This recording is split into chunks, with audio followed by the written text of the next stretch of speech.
And I'm really enjoying just going through these places and refamiliarising myself with the layout of the land. Shirburn Hill.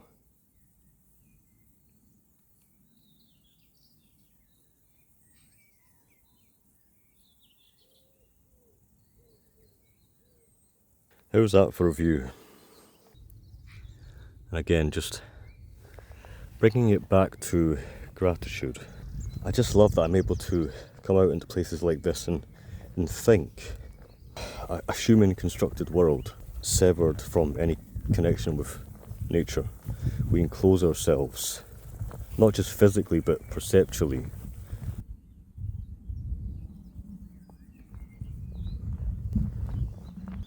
The Ridgeway.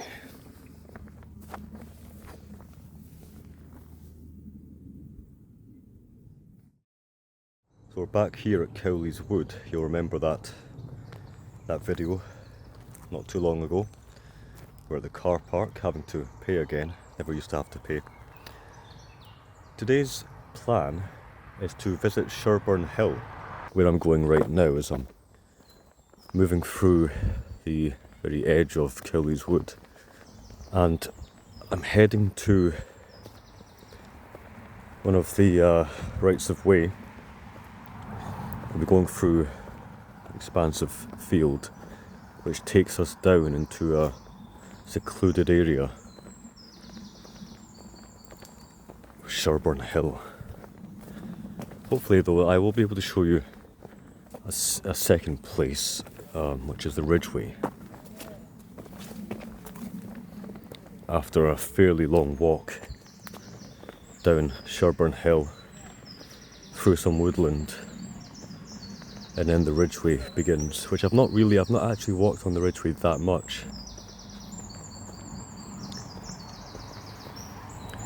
But this area we're coming up to now, just to prove the point about how many places there are on this single road here, if I just look both ways, there are 2 openings. This is one of them, and where we're actually going is over there. But I just want to show you. So this actually gives you a good understanding of the place, because I've previously only shown you Cowley's Wood over that way on the other side of the road, but all of this area here takes in so much. So if we have a look at this map, so this map is just fantastic, and again I'm really enjoying just going through these places. And refamiliarising myself with the layout of the land, and just I guess trying to see it from a different perspective, with new eyes, I suppose. So as you can see, we're here.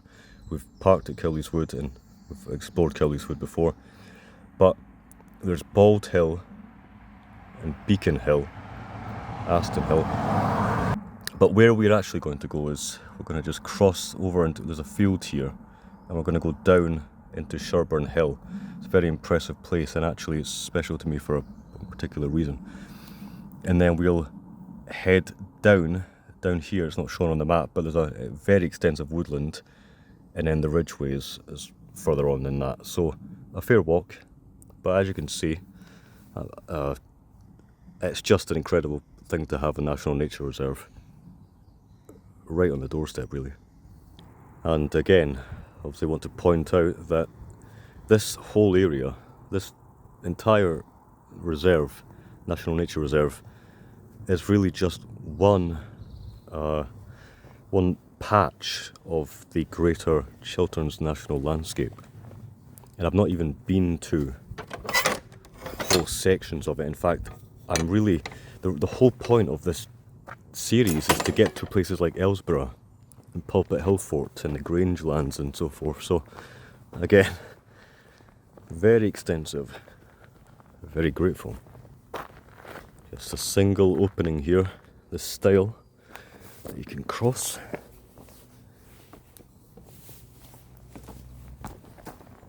And we're into the field, which goes all the way down there. I think it's this place in particular that I I feel gratitude for just how many places I seem to miss, and it gives me that sense of exploration. Because I've been here, as you might imagine, quite a number of times, but there was an entire woodland that we will see that I'm going to go through to get to the Ridgeway. An entire woodland that I had somehow missed. I just didn't realise you could go down to the bottom of Shirburn Hill, and it just opened up more of the land, and it was a new place that I get to enjoy. That it's that feeling of there's always something around the corner, and actually I have a tendency to always want to go off the beaten track. Whenever I'm out with my twin, I do tend to, it's somewhat of an in-joke, I tend to, we always end up getting lost, or it's a bit more of a challenging trek than it started off. I'm just looking at this section of conifers here, and it's quite eerie. You can see it's a fairly sunny day, very warm, and yet look into the eaves here, completely so much pitch black.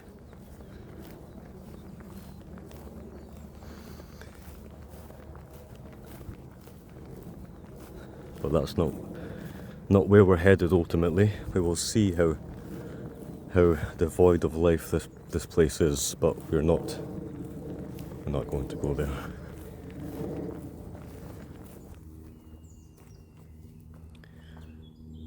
Let's have a look in there. Just a dead world, really.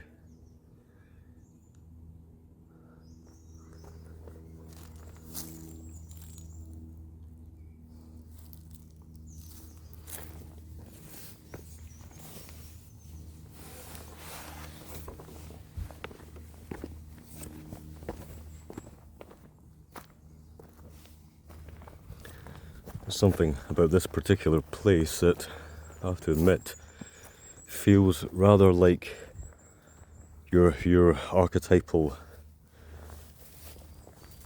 haunted forest.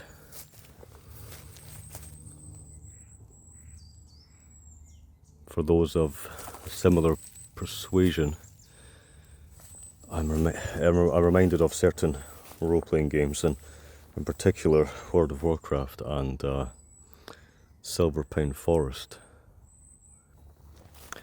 But we are headed to Shirburn Hill. Down we go.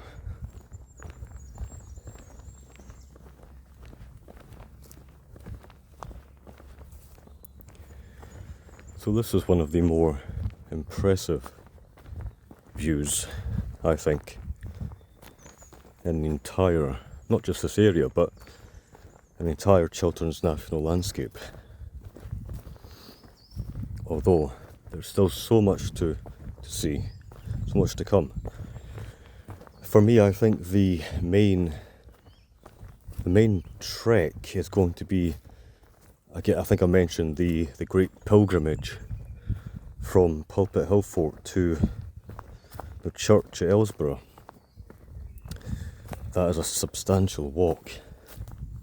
It takes in so much, especially as it's all connected. I'm not even entirely sure how I'm going to approach it, to be honest. Shirburn Hill.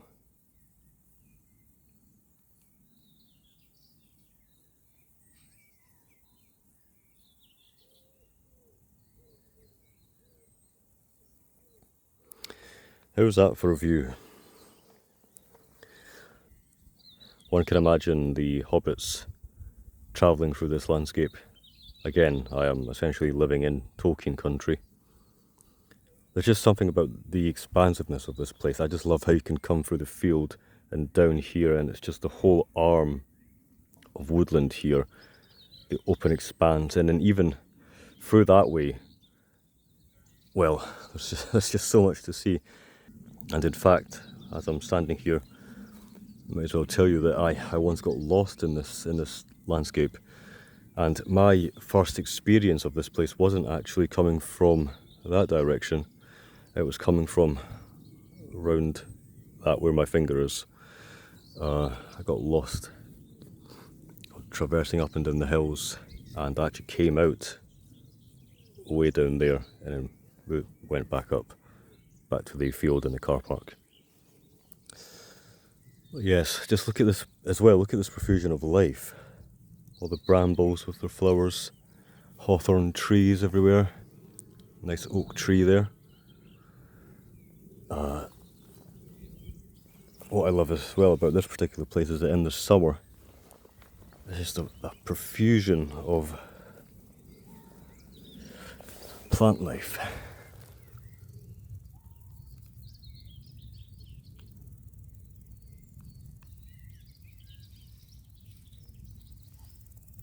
It's actually when I'm sitting in a place like this, when it's warm, there's lots of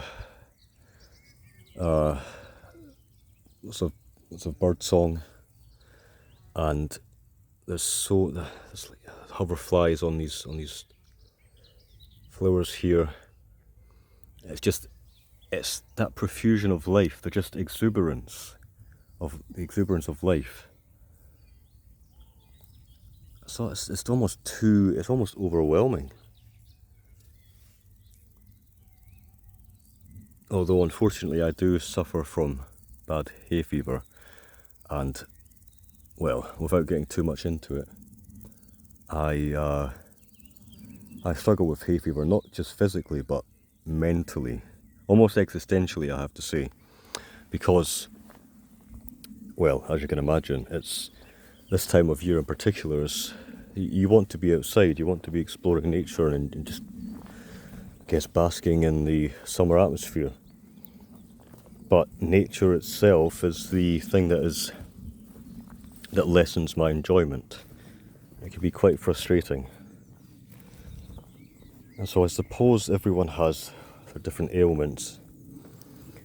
For me, hay fever is troubling. It doesn't really seem that I can fix it. I've tried all sorts of remedies.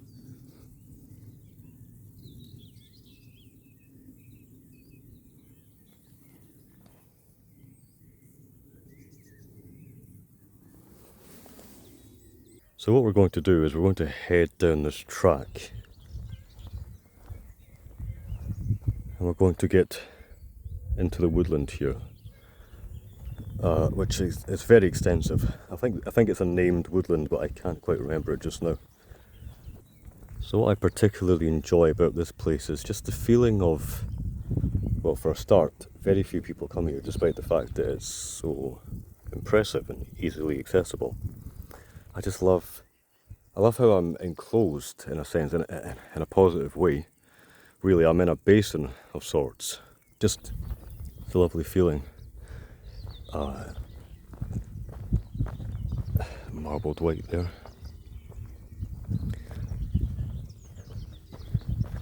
I actually recorded part of a long video quite a while ago now. Some of you actually might remember it. It's an important one for me.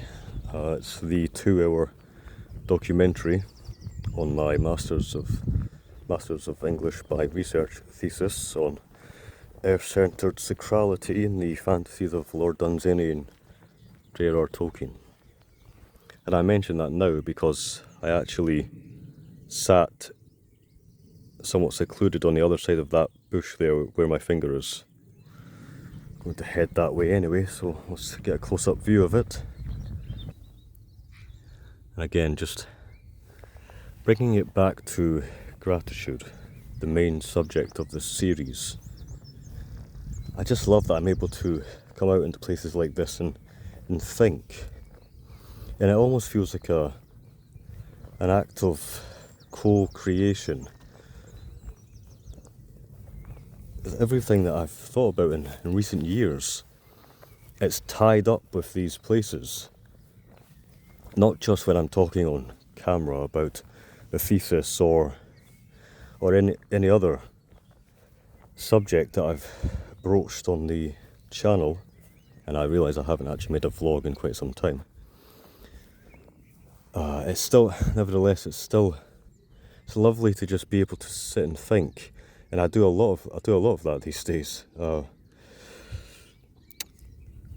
Most of it isn't featured on the channel, but I always come out and sit and think about my next creative project, the next essay or story that I want to do, and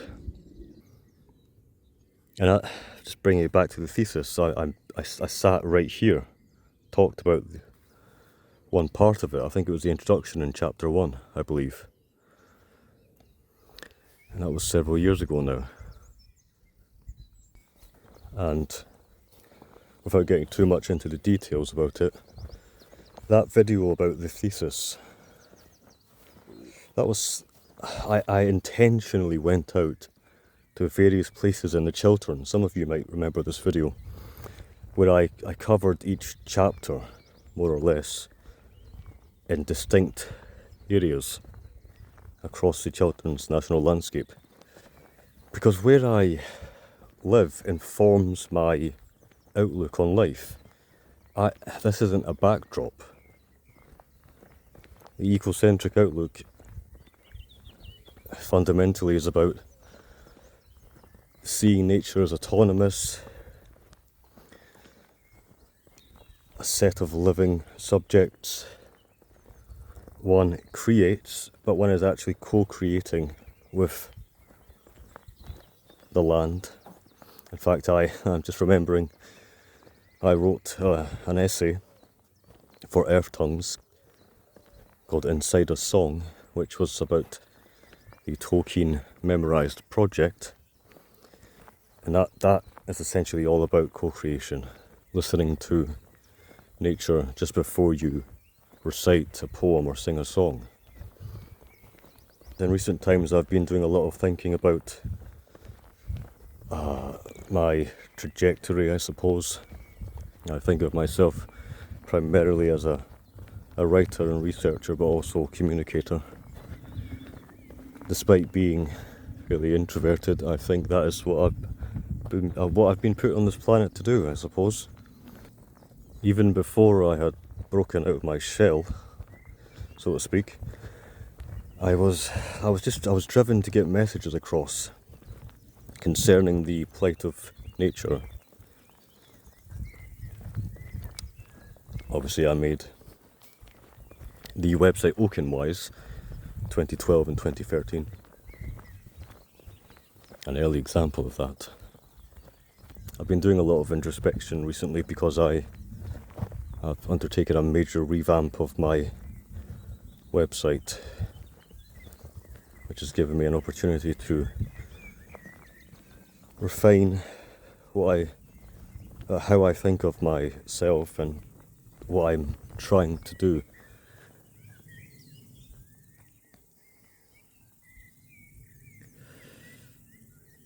As I'm standing here, I'm remembering that I mentioned the word enclosure, feeling like I was enclosed, but in a positive sense. And again, we can see that here, just me by myself in this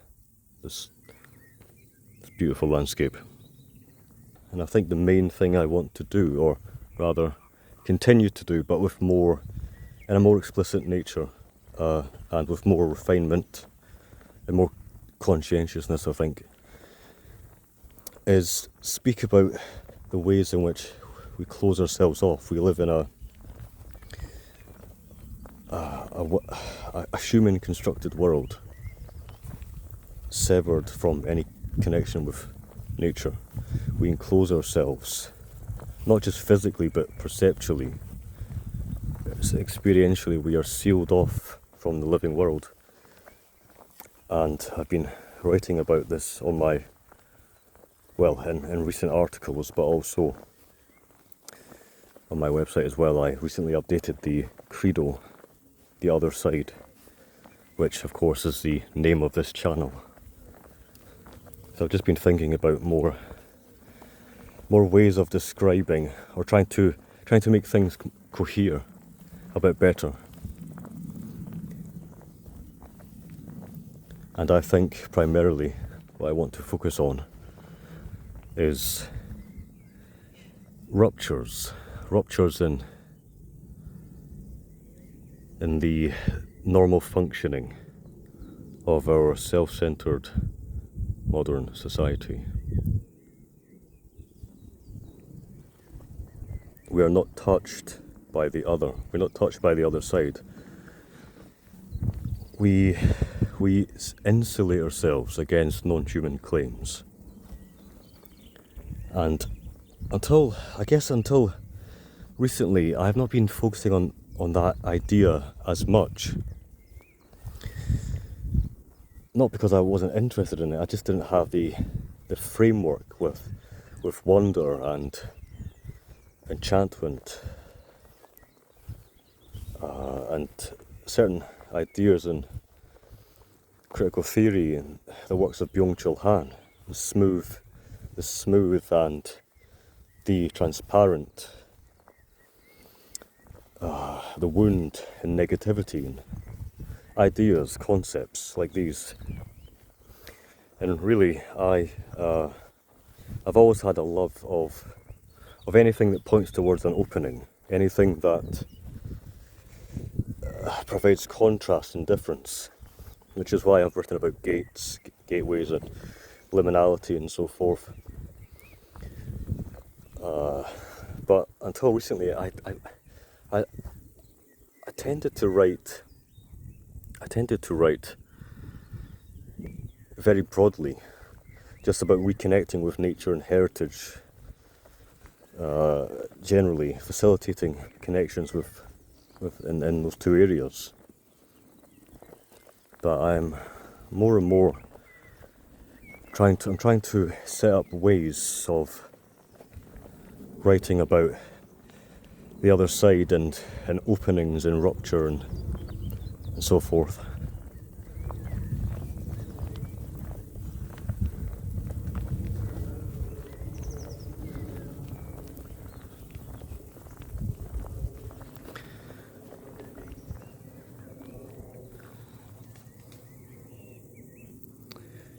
So, believe it or not, this is actually the area that I didn't realise existed until I think it's early last year. I'm not entirely sure. Mostly, I tended to just stay in this area, go along here. I've actually been up into the woods there. But you can just see how expansive this is. No one else is here. It's like a dream.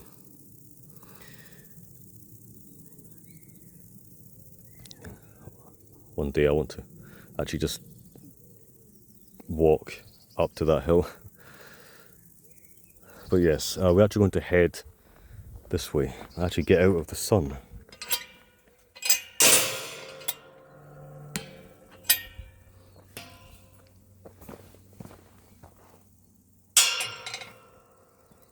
Goodbye Shirburn Hill for now, and into the woods.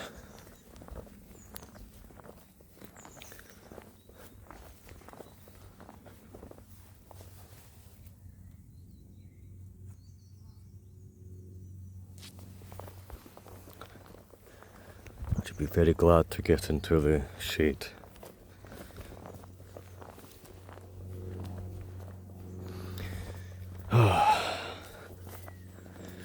The hazelwoods once again. Somewhat overgrown. I've actually not been here at the height of summer. There should be a way through. Trying to avoid the Urtica dioica nettles. I don't usually have my legs exposed, but it's just simply too warm. I love these two trees here, these twin hazels here.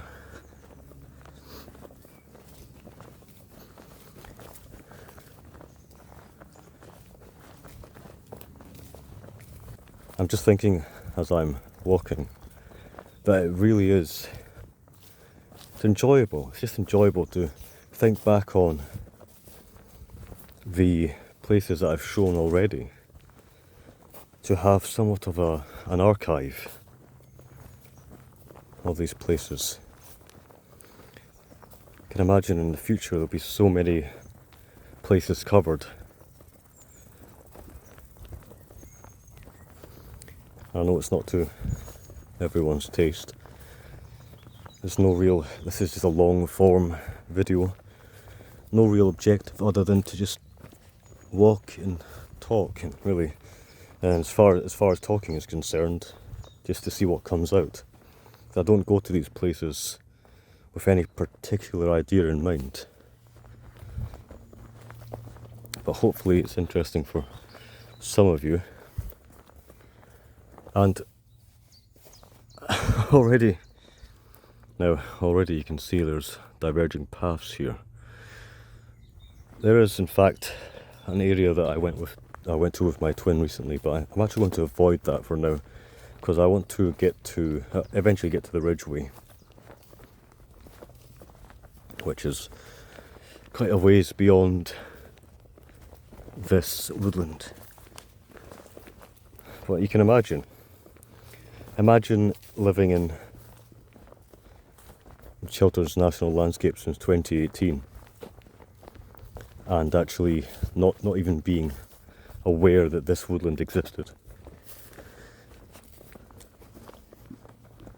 I've been so many times like that where I'll just be exploring. I'll decide to just take a slightly different path or go down a bit further than I usually do, and the whole world opens up. There's simply nothing better than a moss-covered gnarled oak. It's just, look at the textures here, the colours, it's so druidic. I don't know how to encapsulate or to express it better than that, really. It reminds me of course, the Druids themselves, ancient British Druids, but also Night Elf Druids in Azeroth. It's just it's the ancient venerable oak, the seer oak, S-E-R-E, that is, although S-E-E-R applies as well. One can always gain wisdom from an encounter with a being such as an old oak, a gnarled and twisted oak. So many characters in this woodland, actually.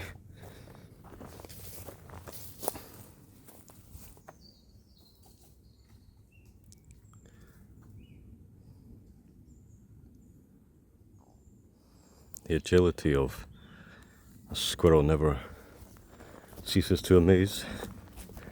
If only I could do that. Another one.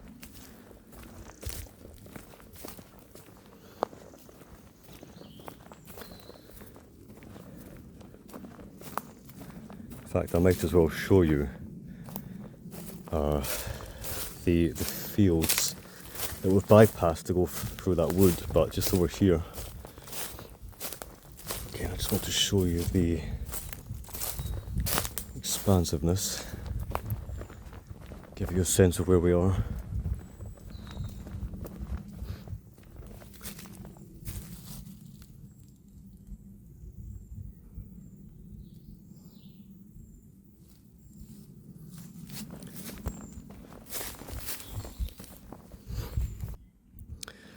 So I believe somewhere up there is a woodland glade.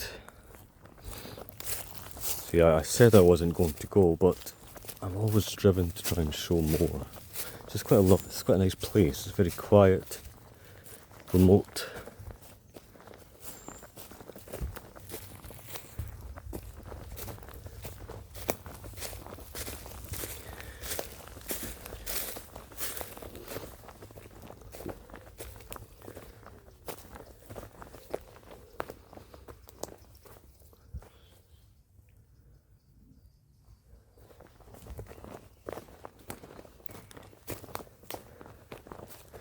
Here we are. Back out into the sun. Yes, I've not seen a single soul. Oh, there's a deer. 2 deer, in fact.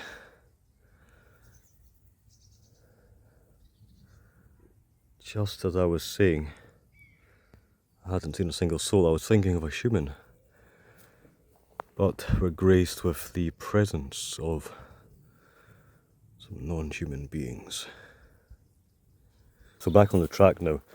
I've been thinking a lot about how to make sense of my own history. And I mention this because I'm always saying that these places that I'm walking through, places such as this, they feel very rhizomatic, meaning they extend out laterally. And I honestly feel like that is my own experience as well. You can call it the jack of all trades, master of none. But I don't know. I've had a very eclectic approach to trying to understand how to better defend the earth, and I seem to have done so many. It's not really a boast. It's actually something that it makes me feel a little bit frustrated at times. So I'm just trying to navigate these nettles as well. Makes me feel a bit frustrated in that I've not really focused on one particular thing, and I seem to have such a weirdly eclectic collection of skills and experiences. Practical countryside management, rural skills, primitive technologies, mixed with a science background in ecology, doing field work and data analysis and whatnot. But then there is, of course, the writing side of things, the research side, the cultural side, if I can put it that way. Of course, you cannot separate nature from culture, and everything I do is more informed by the humanities, certainly, than the sciences. I just mean that when it comes to writing, I certainly feel like I've moved away from both. I try to compartmentalise it a bit, to be honest, to try and put things in boxes to make more sense of this trajectory that I seem to be on, which is, there's the practical side, then there's also the scientific side, although of course they're completely intertwined, but I still think of them in different ways. One box is coppicing and laying hedges and so forth, but then another side is actually doing ecological field work, which is the science side and the report writing side and whatnot. But then I seem to have moved away from both of those, so I'm never able to actually expound upon more of the ecological knowledge that I once had, which is a shame. And certainly nowadays I'm focusing more on philosophy and ethics. Coming back to writing, and I say coming back to writing because really it's not a departure at all. As I said earlier, my main interest has always been trying to get messages across concerning the plight of nature and the critique of modernity. Even before Oakenwise, I was thinking about these things. And I think I'm trying to focus more on communication, research, storytelling than ever before. Certainly what I've been doing for the past, maybe 5-6 years or so. Definitely 6 years, yes. Yeah, at least 6 years. So I can say that it's everything from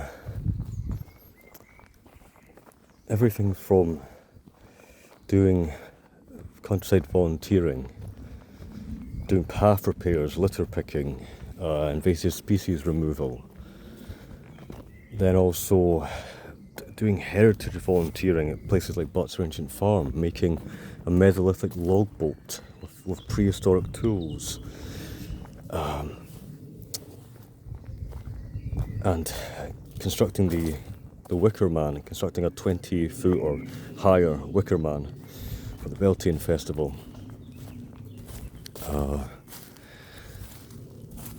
And then I'm trying to trace my history at the moment, which is trying. It's difficult. Moving down to England, of course, studying for 5 years, doing countryside management diploma and then the undergrad in wildlife ecology. Rural skills, hedge laying, coppicing, riverbank revetment. So much. Like, I can barely think of it over the 2 years, just for the diploma.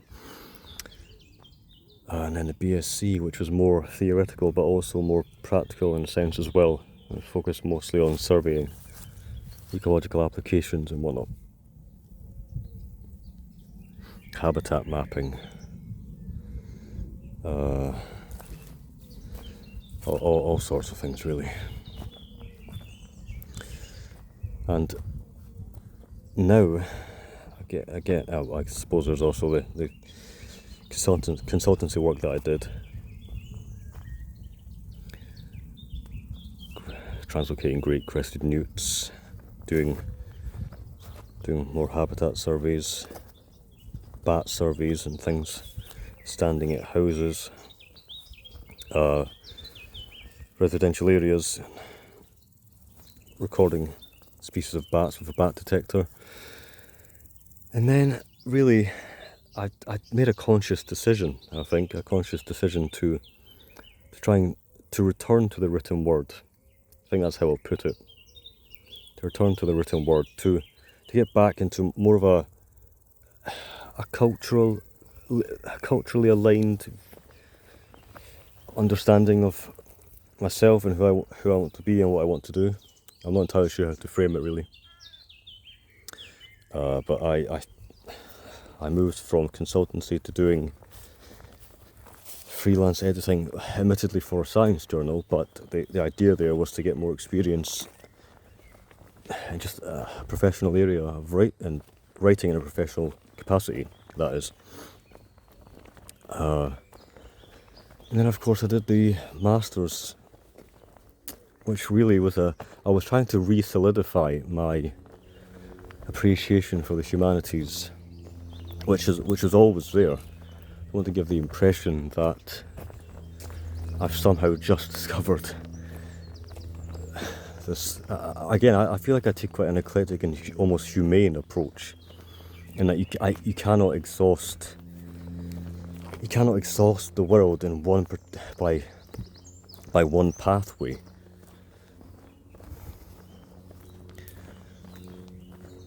I seem to have blended the practical with the theoretical, the humanities with the sciences, and even to an extent the digital with the rustic or analog.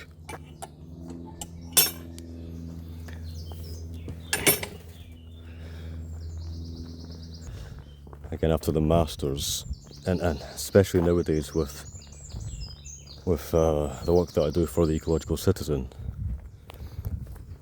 partly an associate editor, partly outreach manager, and there's also Rewilding Successes as well, which I'm happy to be a lead editor for. So I seem to have moved much more towards writing research and communication, which is, I've almost gone full circle. I know it might sound strange.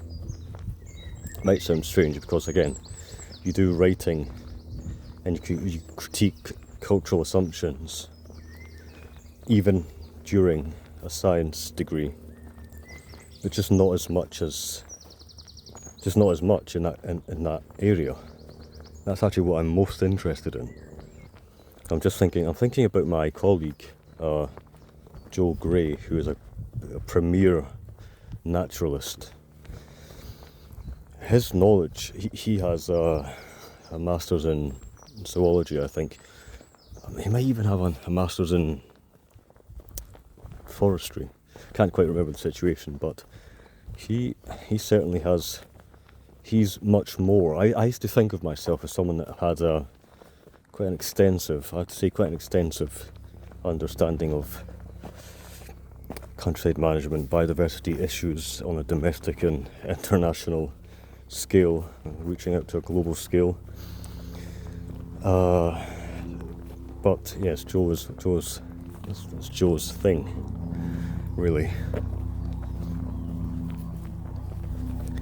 Whereas I seem to have gone a different direction now. He's out working in the Cairngorms on a voluntary basis, and doing a lot of good work there. But I seem to have gone a different route from my original plan, which is to focus more on, again, these cultural issues, to focus on storytelling and whatnot. So what I seem to have done is lose myself in reflection. Wasn't even fully sure where I was when I stopped speaking there. It's quite a pleasant feeling, just to wander. So we've come from that direction, and there is a nice view up there, but actually it's quite a long walk still, so I'm going to forego that path just now, at least for this video. So I've only been here actually maybe twice before. So when I first discovered that I could even go in this direction, it really did feel like the world opened up. Again, I think the point that I want to make is in this series is that you can count your immediate surroundings as a world. It might as well be an entire world.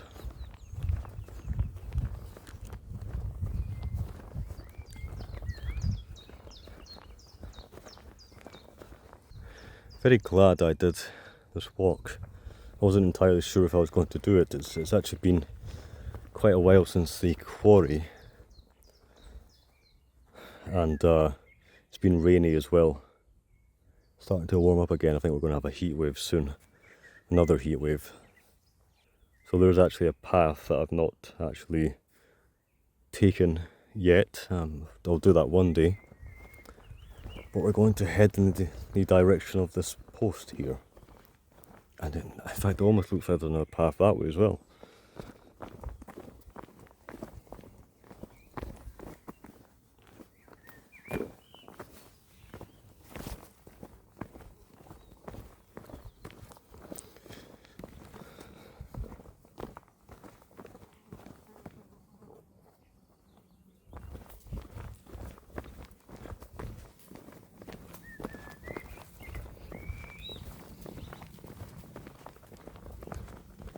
So we should be getting fairly close to the Ridgeway.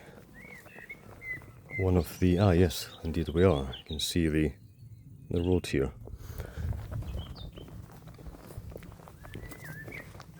So I somewhat lost myself in thinking there, and we've actually come to the, really, I suppose, the end of this video in a short while, because I actually want to try and walk the Ridgeway, a decent amount of it,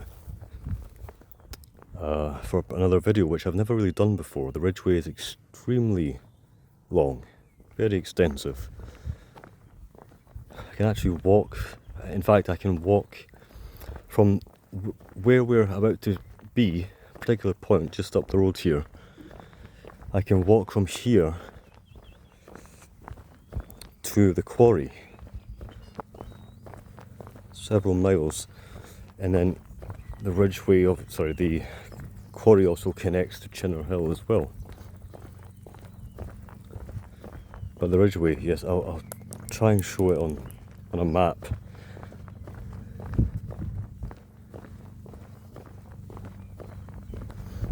It's just, I mean, I'm just trying to think. It's just incredible, really, given that there's already so many places to visit in terms of nature reserves, country parks, even just unnamed woodlands and hills that I know exist. And then there's the Ridgeway. And not only the Ridgeway, but also the Phoenix Trail, which in the first episode I cycled on for a little bit.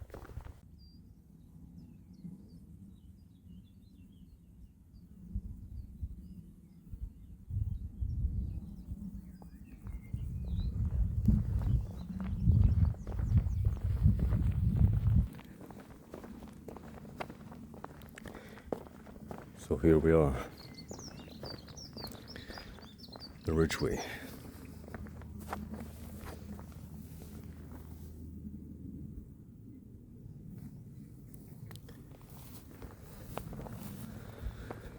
Endless paths, endless tracks. One day I'll go down that way. One day I'll go down that way. But I have been at least a little bit of the way up here.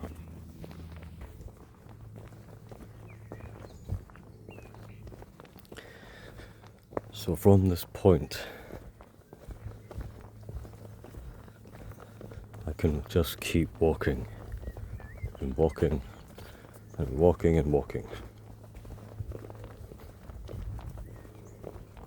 I could imagine just setting off on the Ridgeway for an entire day, backpack full of food, and just walk, just wander, see where the road takes me, Hobbit-esque.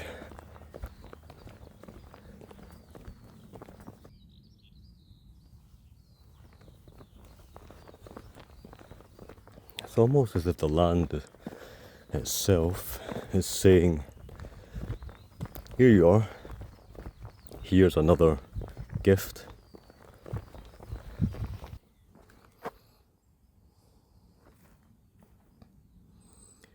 So I think I'll leave it there for now. It's a fairly long walk back, so I think I'll stop here and rest for a while and then head back to the car park at Cowley's Wood. So thanks for watching, everyone. Thanks for taking this trek with me. Till next time.